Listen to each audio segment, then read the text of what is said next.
So, I want to talk a little about soul fragments. I'm beginning to study theta healing, and there's a concept called soul fragmentation, something like that, where at defining moments of our lives, and I suspect other triggering moments, we leave little parts of ourselves around. I had an experience with this today.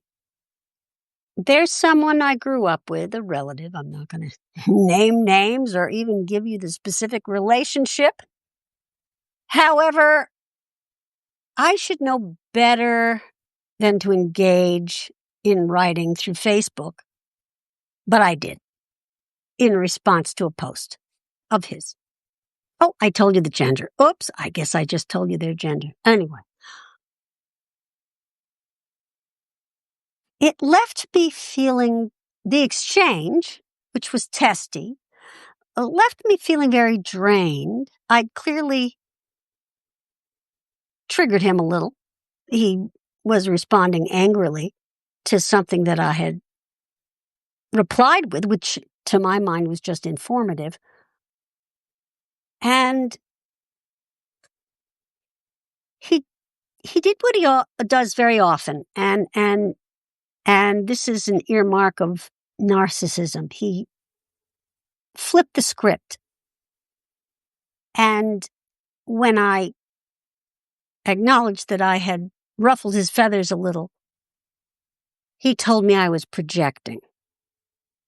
And so finally the exchange ended, but I was left feeling incredibly drained. I still had work to do today. I couldn't face it. It's as if I had run 10 miles or something. Except I didn't have that really good feeling you get when you exert yourself physically. I just felt sucked dry.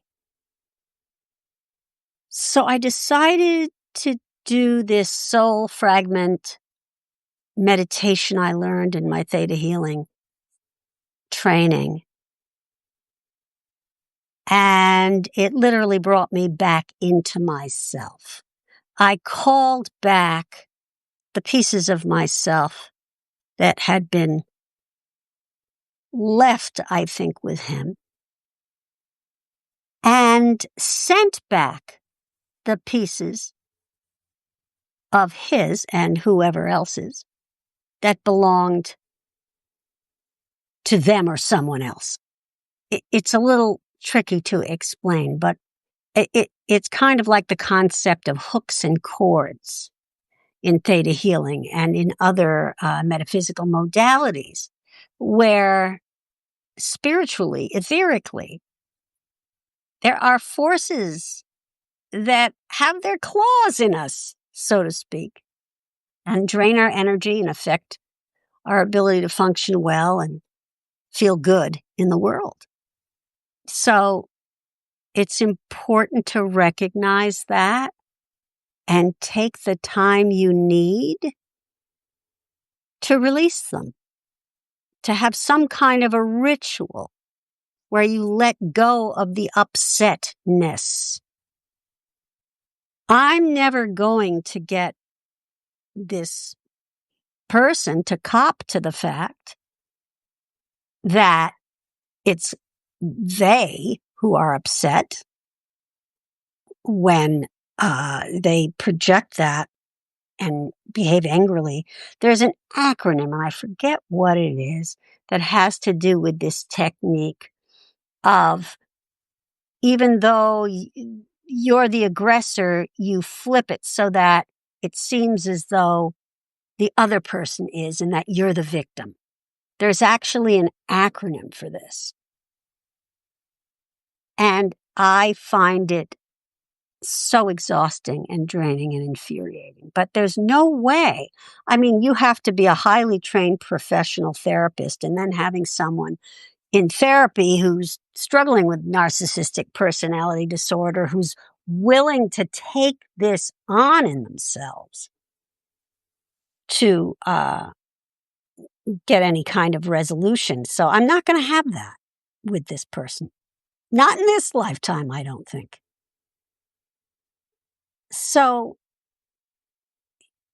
when you know you can't get satisfaction from difficult people in your life, pulling back those soul fragments, perhaps you can just think of this metaphorically, or that it doesn't have to be a literal thing, but just the idea of coming back into yourself, into your own wholeness, and surrendering any impact you might hope to have on the other